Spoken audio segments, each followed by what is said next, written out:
Si tu as déjà essayé toutes sortes de régimes et que ça n'a pas fonctionné, c'est pas parce que tu manques de volonté ou de discipline. C'est parce que la majorité des programmes sont bâtis pour te donner un résultat rapide, pas un résultat durable. Aujourd'hui, je vais t'expliquer exactement pourquoi la majorité des programmes de perte de poids échouent et surtout comment reconnaître un programme qui peut réellement t'aider à obtenir un résultat qui va durer dans le temps. La majorité des programmes sont conçus un peu comme un sprint en dessous de l'eau. Tu plonges, tu retiens ton souffle, tu vas aller couper certains aliments en catégories d'aliments, faire des efforts, tu vas te donner à fond, tu vas perdre du poids rapidement avant de ressortir de l'autre côté à bout de souffle. C'est super intéressant pour voir les photos avant-après, mais ça fonctionne seulement quand tout va bien. Quand la vie elle devient plus chaotique, quand les enfants dorment pas bien, ou quand tu as des soupers avec des amis ou de la famille, ou que tu dois travailler plus, c'est quoi qui se passe à ce moment-là? Tu n'es plus capable de suivre le rythme, puis tu abandonnes, tout simplement. La réalité, c'est que la majorité des méthodes que tu vois fonctionnent quand tu les suis. Le vrai problème, c'est qu'elles sont souvent très difficiles à tenir sur le long terme. Tu as beau perdre 20 livres en 2 mois, mais si tu as tout repris quelques mois plus tard, ben, tu n'as pas trouvé une solution. Tu as juste trouvé une façon de te faire perdre du poids rapidement, puis temporairement. Puis c'est exactement pour ça que tu te retrouves à recommencer encore et encore et encore. Il faut savoir aussi qu'il y a une énorme différence entre un programme et du coaching. Un programme va te dire quoi faire. Mange ça, bouge comme ça, suis ce plan-là. Mais en réalité, la plupart des gens le savent un peu quoi faire déjà. Si tu arrêtes quelqu'un dans la rue et que tu lui demandes qu'est-ce que je devrais faire pour perdre du poids, il va te dire mange mieux, bouge plus, peut-être dormir mieux aussi. Donc si tout le monde le sait plus ou moins ce qu'il faut faire, pourquoi la majorité des gens ne le font pas? C'est parce que quoi faire, c'est pas le vrai problème. Le vrai problème, c'est le pourquoi. Pourquoi tu n'arrives pas à être constante? Pourquoi tu abandonnes quand un obstacle se présente? Pourquoi tu manges quand tu es stressé? C'est ça qu'il faut aller comprendre. Ça, il y a juste un bon coach qui va pouvoir t'aider à comprendre ça. Ah, puis on a tous déjà entendu ça aussi, hein? Faut juste que tu veuilles vraiment. Tu dois juste être plus discipliné. Arrête de chercher des excuses. Ce discours-là, il te fait croire que la perte de poids, c'est juste une question de volonté.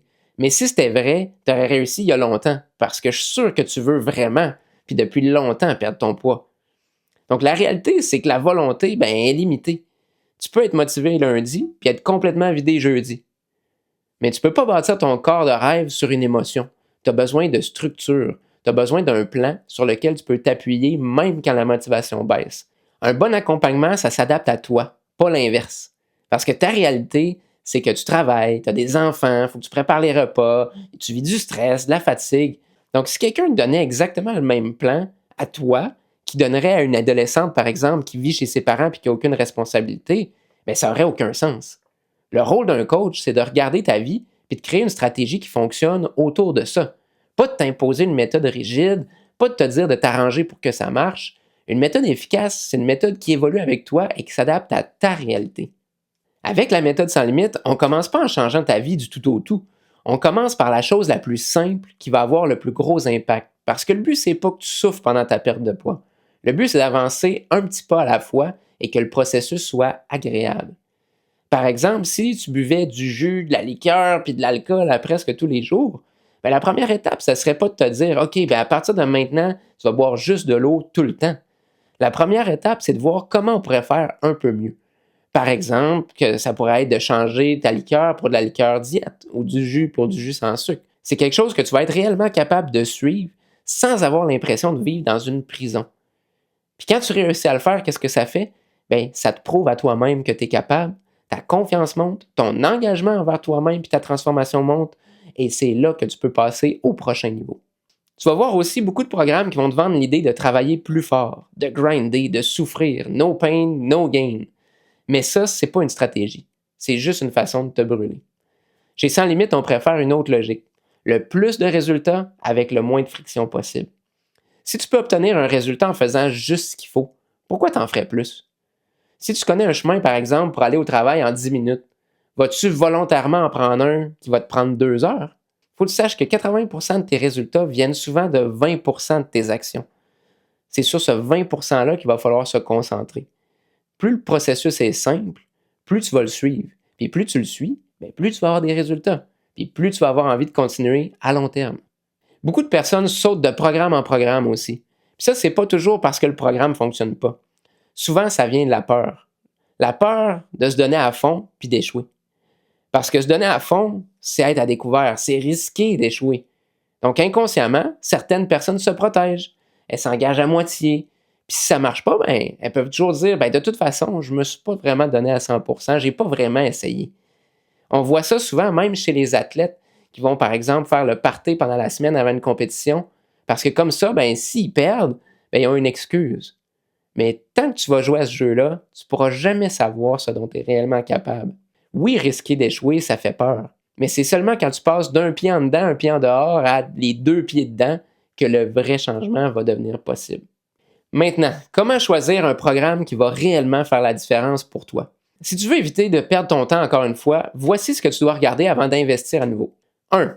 Est-ce que le programme s'adapte à toi ou est-ce qu'il t'oblige à s'adapter à lui? Chaque personne est différente et a besoin d'un plan adapté à sa réalité. Certains coachs vont dire voici le plan, bonne chance, puis d'autres vont prendre le temps de créer un plan autour de toi. 2. Est-ce qu'il y a juste la stratégie selon tes résultats ou est-ce que c'est la même recette pour tout le monde? Un bon coach va adapter sa stratégie en fonction de tes résultats. Si tu reçois un plan et il n'y a plus rien qui change après, pose-toi des questions. 3. Est-ce qu'il travaille sur tes habitudes et ta psychologie ou il donne juste un plan alimentaire puis un plan d'exercice? Parce qu'on parle toujours de bien manger puis de bouger plus, mais on oublie souvent que la vraie réussite va se jouer entre les deux oreilles. C'est pour ça que c'est important de t'assurer que tu vas être aussi accompagné sur ces aspects-là. 4. Est-ce que tu vois des gens qui avaient une réalité similaire à la tienne avoir du succès? Par exemple, si toi tu veux perdre 100 livres, mais qui n'ont jamais aidé quelqu'un à perdre plus de 20 livres, ben c'est peut-être pas la meilleure personne pour t'aider. Ça ne veut pas dire qu'ils sont pas compétents ou pas capables, mais c'est sûr que d'aller vers quelqu'un qui a de l'expérience puis qui a aidé plusieurs personnes à atteindre le même objectif que toi puis des gens qui avaient une réalité de vie similaire, ben ça donne un maximum de chances de réussir. Et dernièrement, numéro 5, quel genre de soutien vas-tu obtenir? Est-ce que c'est juste des rencontres de groupe ou tu as aussi du one-on-one? As-tu la possibilité de communiquer avec ton coach pour poser des questions? Parce que la qualité du soutien va faire une énorme différence. Ça peut tout changer entre un autre échec puis la réussite. Je suis certain que si on demandait à nos clientes qu'est-ce qui a fait la plus grande différence pour toi dans ton accompagnement puis qui a fait en sorte que tu as réussi à perdre 50 livres, 100 livres et plus, bien, je suis sûr que la majorité répondrait que c'est le soutien. Donc ça, c'est vraiment pas quelque chose à sous-estimer. Tu dois avoir quelqu'un de compétent qui va être à tes côtés, qui va être capable de répondre à tes questions, mais surtout de bien te guider dans les différentes étapes et de faire comprendre pourquoi tu agis de certaines façons, pourquoi tu as certains patterns, puis comment aller changer les choses pour avoir un résultat qui dure. Bref, si tu veux arrêter de recommencer à zéro, tu as besoin d'un processus qui fonctionne pour ta réalité.